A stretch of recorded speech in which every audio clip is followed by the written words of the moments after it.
Lakers close it out tonight, and does LeBron win MVP? Well, Jimmy shouldn't feel any pressure, Skip, because there was no expectation of them to win that series. So they should have come in relaxed, as relaxed can possibly be, because outside of maybe the Heat fans and that organization, no one really predicted them to win this series. So there was no pressure on that team. The underdog really rarely has any pressure, which they were a decided underdog. But I do, to answer Alex's question, yes, I believe they finish it off tonight, and I do believe LeBron wins the Finals MVP. I believe with his Game 4 performance, and especially his second half, I think he's nudged ahead. Now, does that mean that AD can't put up a monster performance, Skip? We know he's more than capable. We've seen what he's capable of doing. Not only can he give you a 35-15 type ball game, but he can be lights out on the defensive end, in which would now all of a sudden put him back. And especially, and the reason why it's so close, Skip, is because of the job that he did on Jimmy Butler. He says, I want him.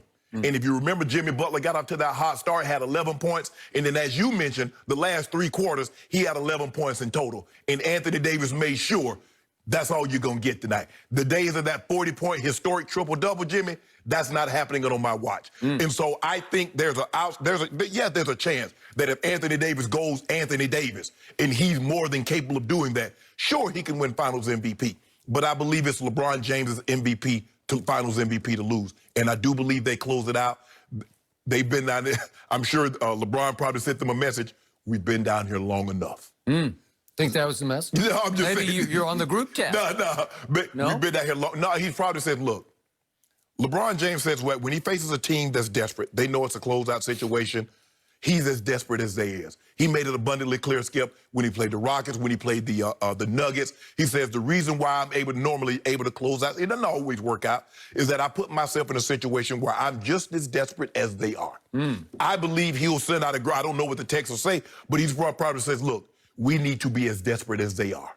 They're coming in with nothing to lose. We need to make sure we suppress that surge early and play the type of basketball that I know we're capable of playing. I believe the series ends tonight. I believe LeBron James will have a LeBron James type game, somewhere between 26 and 30 points. He'll have double-digit rebounds. I don't know if he gets the double-digit assists, but you know what? I'm gonna say Why not? Skip, I'm gonna say he has a triple-double tonight.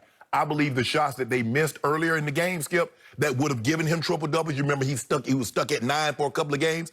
I believe they make those shots. I'm gonna say his stat line, I'm gonna say 29, 12, and 11. Really? Yeah. Only 29? 29, yeah. Okay, and what do you figure AD winds up with? I think AD is gonna have something around 33. More points? 30, I'm gonna say 33, 10, And whatever. and 2 blocks. Okay. 3 blocks. And that will be enough to win MVP for LeBron? Yeah. Okay, because really, truly, the only competition left in this series is LeBron versus AD Who for wins MVP? That's all that's left. That's all that anybody really cares about, Right. including me. And that will be high drama tonight between those two. Your two guys, your GOAT, quote unquote, and your baby GOAT, one-on-one for MVP. So you give Miami no chance tonight? I give them no chance. What's your score? By what? Just give me a by what? I'm gonna say 12. By 12? 12. Double digits.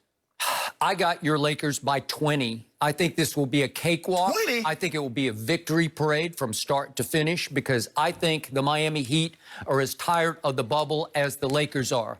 I think they're ready to go home. They made their run. They stole their one game with a magical performance from their leader, Jimmy Butler, who had the greatest triple-double in the history of the finals, a 40-point triple-double without even taking a three-point shot. It was awesome to watch. It was awe-inspiring.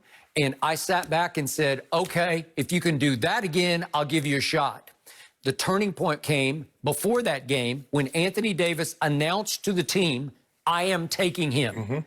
He told Bron, I am taking him. And I don't think LeBron argued because LeBron is a shrewd operator. And I think he believed that could help him win on 2 fronts, on the scoreboard front and on the MVP front. Because if AD sacrifices his energy all for the defensive end, for the whole game, for 4 quarters, where his whole focus is on controlling Jimmy Butler, which he did, then how is he going to focus on the offensive end? His numbers were obviously down in Game 4. Right.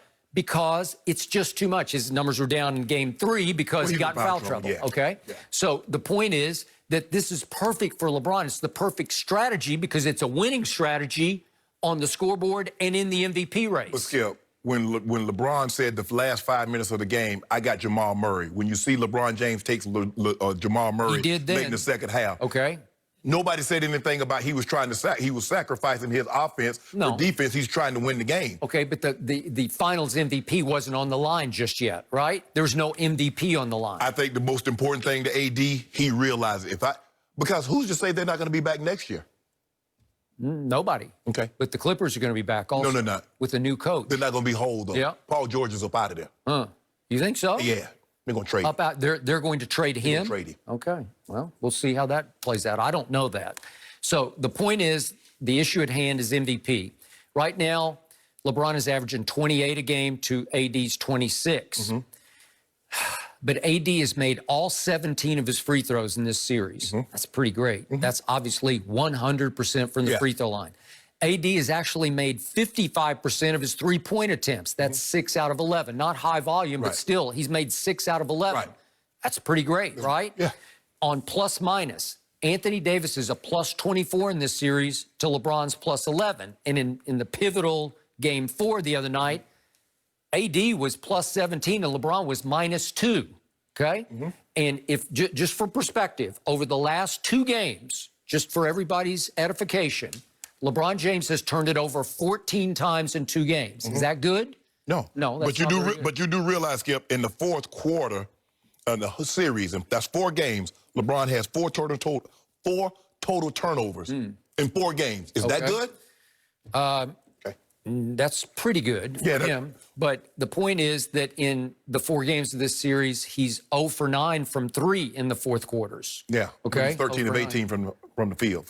Okay. 0 for 9. And by the way, little known fact, if we go back 3 series, if we take the Heat and then the Nuggets and then the Rockets, if we do the fourth quarters of those 3 series combined, LeBron James from the three-point line is 2 for 23. Just for perspective, 2 for 20. Is that good? Right.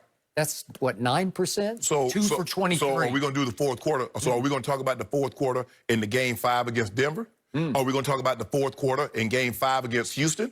Are we going to talk about the fourth quarter in game 5 against Portland? Are we going to discuss anything, or are we just going to take the negativity? Or what about those dominant performances in the fourth quarter? Because that was a part of that too also, right? Well, nobody's talking about 2 of 23 in all those fourth quarters. But in all those fourth quarters, what about what he did? The 38, 16, and 12 against Denver. That performance that he had against Houston in the fourth quarter. That performance that he had against Portland. Those happened. So while you sprinkling all those little numbers in there, give the totality. We do context. They're not little, they're big. Okay, do context.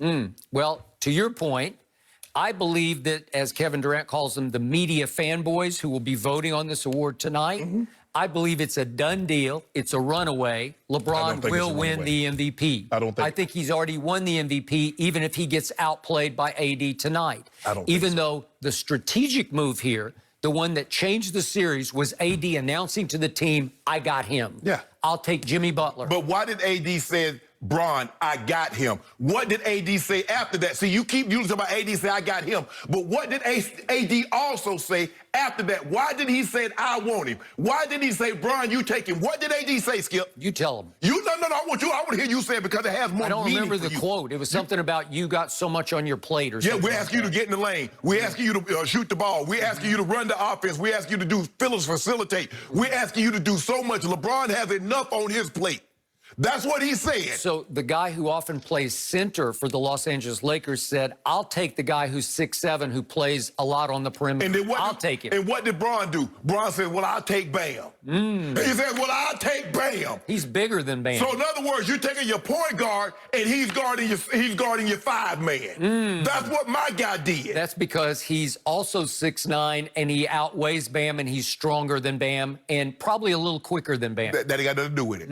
Just get a man his credit, Skip, and he's still running the offense at an extremely high level. In the fourth quarter, 11 points, 5 rebounds, 2 assists.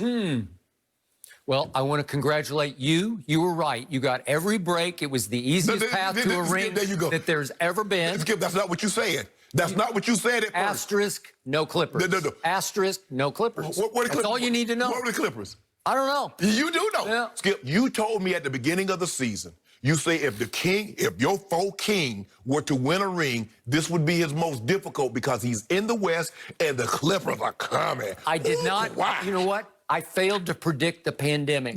I failed to predict that he was going to get 5 months off to regroup and revitalize for a playoff run. Yeah. Had no idea. But hold on.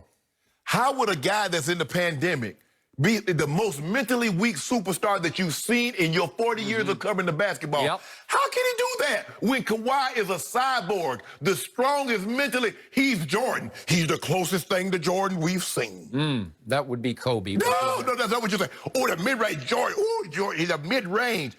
The most mentally tough guy. Kawhi folded like a house of cards. Did he? Because he was thinking ahead to what he was going to do to your man. Skip. No Kawhi. Skip, how if I'm in a fight saying, well, if I fight that guy down the street,